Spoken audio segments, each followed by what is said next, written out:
একটা নতুন সরকার এসেছে, তারা ভুলে গেছে যে 2024 সাল এবং তৎপরবর্তী সময়ে বাংলাদেশে কি হয়েছিল। তারা মনে করছে যে তারা জাস্ট আওয়ামী লীগের রেখে যাওয়া আসনে বসে যাবে এবং এভাবেই দেশ চলতে থাকবে। এনসিপি কখনো কারো থেকে চাঁদাবাজি করে নেই, এনসিপি কোথাও গিয়ে কখনো রেড দেয় নাই, আর কোনো বিল্ডিং, কোনো দোকান, কোনো সমিতি দখল টখল করে নেই। আমরা এক্সপেনশনটা এমন ভাবে করবো যাতে আমরা সেলফ সাস্টেন আমাদের সংগঠন রান করতে পারি, আমাদের যেন কোনো খারাপ দিকে না যেতে হয়। এনসিপির মহানগরের ব্যাপারে এখন পর্যন্ত আমি পজিটিভ একটা জিনিস পেয়েছি, যেখানেই যাই স্থানীয় মানুষজনের সাথে তারা জানে যে এই থানায় বা ওয়ার্ডে এনসিপি আছে, কিন্তু তারা একটা জিনিস অ্যাপ্রিসিয়েট করে যে এনসিপি কখনো কারো থেকে চাঁদাবাজি করে নেই, এনসিপি কোথাও গিয়ে কখনো রেড দেয় নেই, আর কোনো বিল্ডিং, কোনো দোকান, কোনো সমিতি দখল টখল করে নেই। তো তারা এটাকে খুব অ্যাপ্রিসিয়েট করে এবং এনসিপির নেতাকর্মীরা যখন যায় তাদের একটা ভালো পারসেপশন আছে যে এনসিপি যারা করে তারা হচ্ছে মহানগরের বা তাদের এলাকার ভদ্রলোক, ভদ্র ছেলেপেলেরা এনসিপি ছাত্রশক্তি, যুবশক্তির সাথে জড়িত হয়। এই পারসেপশনটা, এই গুডউইলটা আমাদের রাখতে হবে। আমাদের নগরবাসীদের সঙ্গে এই একটা হৃদ্যতার সম্পর্ক সবসময় বজায় রাখতে হবে এবং এটা নিশ্চিত করতে হবে।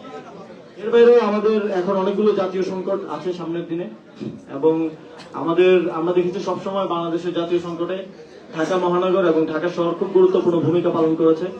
সর্বশেষ জুলাই গণ অভ্যুত্থানের কেন্দ্রবিন্দু ছিল ঢাকা শহর এবং এখান থেকে এটা সারা দেশে ছড়িয়ে পড়েছে। আমরা যখন ক্যাম্পাস থেকে ডাক দিয়েছি, আপনারা উত্তরায়, বাড্ডায়, মিরপুরে বিভিন্ন স্থানে আপনারা নেমে এসেছেন এবং এই আন্দোলনকে গণ অভ্যুত্থানে রূপান্তর করেছেন এবং সফল করেছেন। আমরা যখন লং মার্চ টু ঢাকা দেই, তখন ঢাকার অন্তত 20টা জায়গা থেকে হাজার হাজার লাখ লাখ মানুষের মিছিল গণভবনে দিয়ে গিয়েছে। ফলে যাদের হাতে অস্ত্র ছিল তারা অস্ত্র চালানোর সাহস করতে পারেনি। আমাদের ওই ঐক্যটা ধরে রাখতে হবে, ওই স্পিরিটটা ধরে রাখতে হবে এবং ওই মানুষগুলো যারা সেই মিছিলে ছিল তাদেরকে আবার এনসিপির মিছিলে যুক্ত করতে হবে, যাতে করে আগামী দিনের আমাদের যেই সংস্কারের জন্য যে লড়াই চলছে, এখন আমরা দেখছি একটা নতুন সরকার এসেছে, তারা ভুলে গেছে যে 2024 সাল এবং তৎপরবর্তী সময়ে বাংলাদেশে কি হয়েছিল। তারা মনে করছে যে তারা জাস্ট আওয়ামী লীগের রেখে যাওয়া আসনে বসে যাবে এবং এভাবেই দেশ চলতে থাকবে। আমরা স্পষ্টভাবে বলতে চাই যে সংস্কারের ব্যাপারে এনসিপি নন নেগোসিয়েবল, এবং আমরা আমাদের এক দফায় এটা স্পষ্টভাবেই বলা ছিল যে আমরা রাষ্ট্রের কাঠামোগত সংস্কার চাই, আমরা ফ্যাসিবাদী ব্যবস্থার বিলোপ চেয়েছি, আমরা শুধু শেখ হাসিনার পতন চাই নাই। কিন্তু সেই ব্যবস্থার বিলোপ হয় নাই, সেই ব্যবস্থার উপরে শেখ হাসিনার সিটে এখন তারেক রহমান বসে গেছে। তো আমাদের এই লড়াইটা চালিয়ে যেতে হবে সামনের দিনে, সেজন্য আমাদের প্রয়োজন শক্তিশালী সংগঠন। এবং একই সাথে আমরা নগরে রাজনৈতিক কর্মসূচির পাশাপাশি নগরের বিভিন্ন নাগরিক সুবিধা, জনগণের সুবিধা অসুবিধা নিয়ে তাদের কোশ্চেনগুলো ডিল করা। এখানে আমাদের জাতীয় যুবশক্তি নেতৃবৃন্দ আছে, নগরের ইউথদের একটা চ্যালেঞ্জ হচ্ছে এমপ্লয়মেন্ট থেকে শুরু করে অনেকগুলো চ্যালেঞ্জ আছে। এই পলিসিগত জায়গা থেকেও কাজগুলো, আলোচনাগুলো, ইন্টারাকশন গুলো নগরবাসীর সাথে আমাদের নিয়মিত করতে হবে। কারণ আমি প্রথমে বলেছি, আমরা জাস্ট কোয়ান্টিটিতে সংগঠন করতে চাই না, আমরা একটা কোয়ালিটি সংগঠন তৈরি করতে চাই। আমরা মানুষের সমস্যা সমাধান করতে চাই, আমরা মানুষের জীবনের গুণগত মানে পরিবর্তন আনার মাধ্যমে আমাদের রাজনীতিকে গ্রো করতে চাই। আমরা আমাদের শক্তি দিয়ে রাজনৈতিক দল হিসেবে গ্রো করতে চাই না।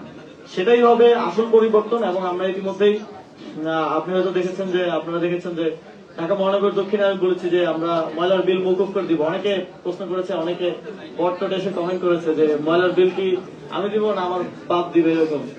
তো এটা পৃথিবীতে নজির আছে, এটা প্রথম আমরা বলছি এমন না।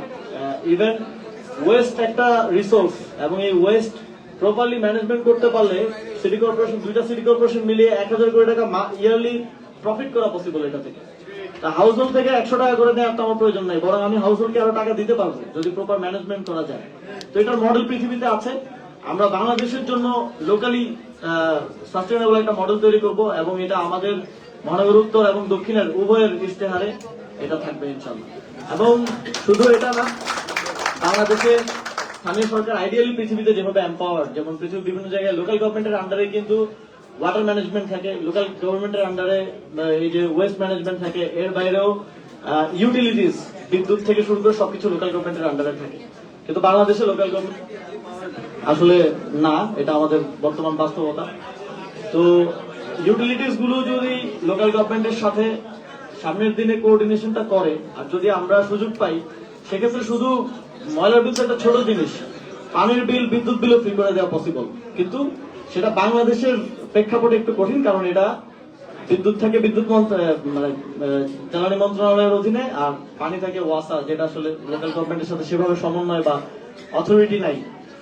তো এই পরিবর্তনগুলো পৃথিবীতে তো হচ্ছে, এবং পৃথিবীতে এটার প্রুভেন মডেল আছে।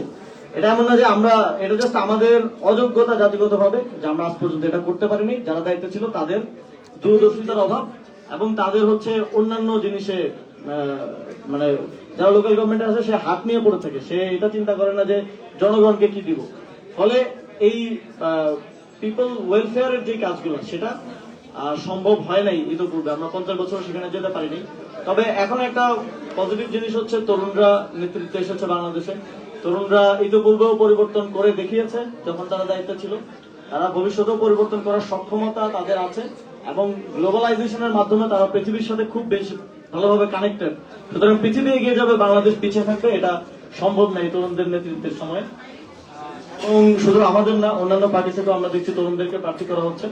আমরা এটা আমরা পজিটিভলি গ্রহণ করি, কারণ এখন প্রতিদ্বন্দ্বিতাটা পুরনো রাজনৈতিক বন্দোবস্তের লোকদের মধ্যে হবে না। এখন যারা নতুন রাজনৈতিক বন্দোবস্ত চায় তাদের মধ্যে প্রতিদ্বন্দ্বিতাটা হবে।